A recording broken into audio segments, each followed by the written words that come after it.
Everyone has been anticipating a change in the Greater Toronto real estate market, and we're starting to see it in the headlines, like home sales continue to surge and prices rise despite high inventory. Hey there, I'm Matt Sloan, and I'm a realtor here in the Greater Toronto area. And if I could ask a huge favor, if you could please go ahead and subscribe to my channel, it would mean a lot, as I'm really trying to grow my new YouTube channel. And if you do like this video, please give it a thumbs up. Now, if you want to learn more after this video, please, there's a link in the description below. You can book a call with me at a time that works best for you. Now, the November stats are in, and we should dive into it a little to see how these headlines are and take a look at the effect the rate cuts have started to bring to the market. So I got a couple charts and graphs here, as I love to use to really show how the market has been trending and where it could possibly be going, and specifically break down certain months that we have just surpassed. So starting with this first one, it's the dot chart from August 2020 to November 2024. So the last 4 years here of the average sale price. And again, I always mention whenever I bring this up, it's pretty consistent with, just seasonal changes of some ebbs and flows, except for that really big spike in early 2022 when we saw like record low interest rates. So of course, record low interest rates and really low inventory, we're going to see that spike. Then obviously once that interest rate started creeping up at a pretty quick pace, we saw the average price come down and hold off a little bit.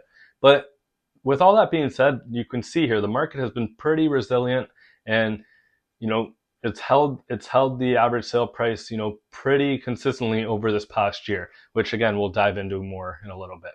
So next one I like to bring up is this chart there, I guess, page that really breaks down the average sale price, the number of sales, and the average days on market that we saw year to date and for the month of November. So if you see here, the average sale price year to date is just over 1.1 million. We've had just over 64,000 sales year to date. So finally, we've actually surpassed last year a little bit, or on pace to pass last year, which we haven't really been seeing. Again, remember I've mentioned this before.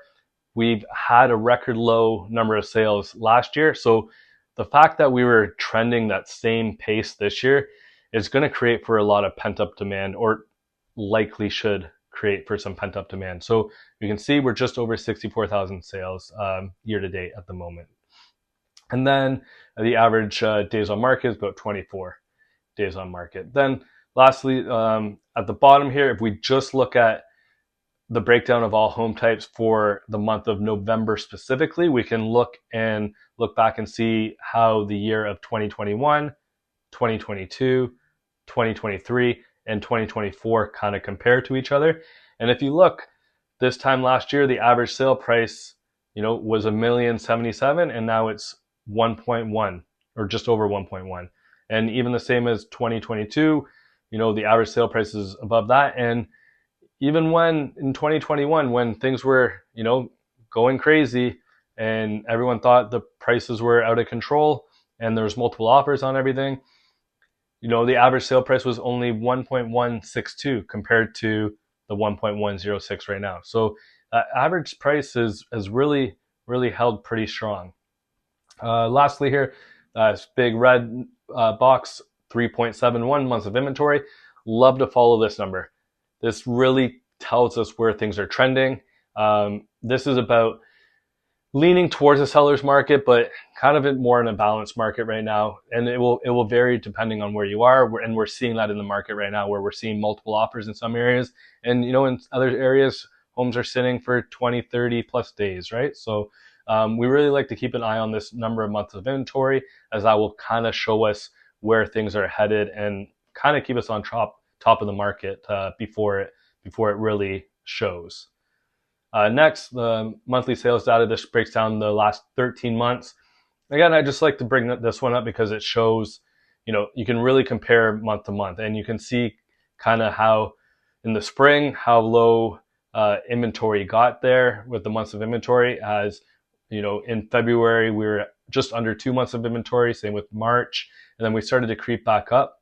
And then we were all the way in to over 5 months of inventory in September. So we had a ton of inventory in the market in September, lots to choose from. But then again, rates started getting cut. We started getting announcements that insured mortgage changes were coming in, just next week here. So keep an eye or ear out for that. And I'll maybe make another video to break that down a little bit more for you. But you can see how all of a sudden those months of inventory really started to go down, and inventory was starting to be absorbed finally.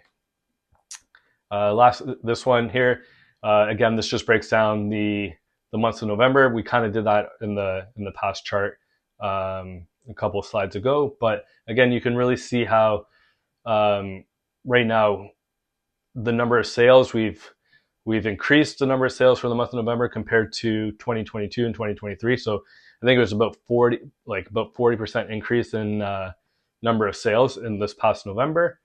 And active listings, a ton of active listings on the market, over 21,000, almost 22,000 active listings on the market. But keep in mind that last month it was just over 24,000 active listings. So lots of inventory has started to be absorbed there, which again we won't see in the average price right away, but it will come. How much or how quick it comes is your guess as good as mine. But again, once we do see that inventory come down, those rates come down, buyers get out to the market, it's only a matter of time that average price will start trending upwards a little bit. Hopefully not at a pace that we saw before, but it will start trending upwards slightly.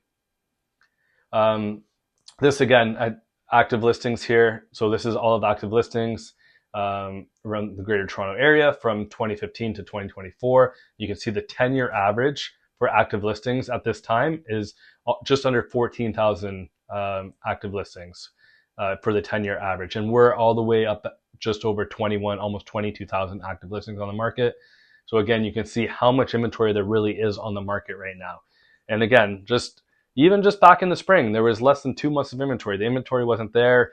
Years past, we're always saying, we need more inventory, we need more inventory, we need more to choose from. And finally, we do have lots to choose from now, depending on the area that you're in and the home type that you're looking for.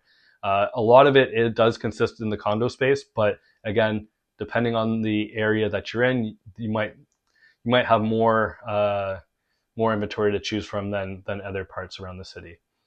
And then lastly, the total sales here, you can see the 10-year average is just under 7,000, just over 6,800,000, and we're just over 5,800. So again, we're creeping closer to that 10-year average mark that you see we haven't been even near the last couple of years. So sales are starting to come. Buyers are starting to get off the sidelines. People are starting to be active in the market right now. And again, when people are active and you start getting the market a little bit more competitive, that usually results in a bit of a higher average sale price, or at least a competitive situation when you are trying to purchase a home, or if you are selling, a better time to sell when you'll have people, hopefully lots of people coming through the home and hopefully driving that price up a little bit for you as a seller.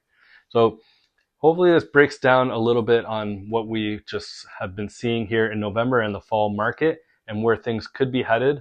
Again, I mentioned that rate cuts are supposed to continue here. We're hearing potentially another 50 point basis drop coming up.